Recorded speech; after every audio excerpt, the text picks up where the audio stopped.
আচ্ছা, কখনো মিথ্যে কথা বলেছেন? এই যেমন ধরুন, কেউ আপনাকে জিজ্ঞাসা করল, কি খবর?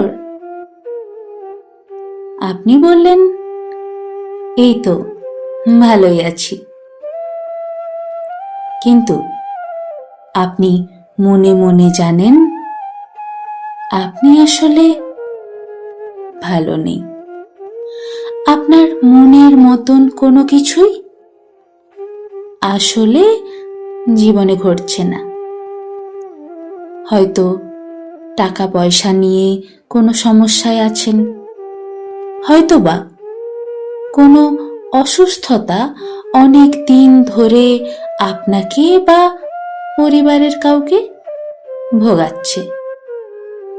হয়তো দায়িত্ব নিতে নিতে ক্লান্ত হয়ে পড়েছেন, অথচ আপনার মাথায় হাত বুলিয়ে দেওয়ার মতন একটাও মানুষ নেই।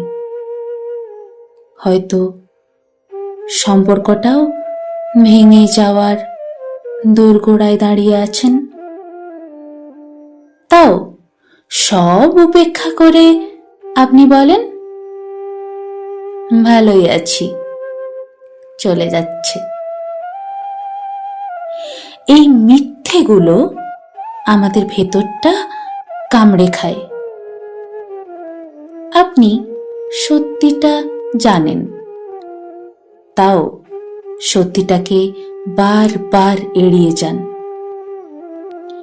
নিজের সত্যিটার মুখোমুখি হওয়ার সাহস হয় না, আর কাউকে এই কথাগুলো বলে নিজেকে করুণার পাত্র বানাতে চান না। আপনার সত্যিগুলো আপনার মাথার ভেতর একটা কারাগার তৈরি করে রেখেছে, আর আপনি সেই কারাগারের একজন কয়েদি। এইভাবে ধীরে ধীরে জমতে থাকা অসহ্যকর যন্ত্রণাগুলো মনের ওজন বাড়িয়ে তোলে। অন্যের সামনে মিথ্যে বলেন, নিজের কাছেও নিজেকে সত্যিটা বলতে পারেন না। অতএব সব কথাগুলো লুকিয়ে যান। আপনাকে কেউ আর চিনে উঠতে পারে না। আপনাকে কেউ আগা গোড়া জেনে উঠতে পারে না। প্রচুর বইয়ের মাঝে একটা বই যেমন এক গাদা ধুলো নিয়ে লাইব্রেরির একটা কোণার তাকে পড়ে থাকে, পাশের বইয়ের জায়গা বদল হলেও সেই বইটার জায়গা বদলায় না, কেউ পড়েও না।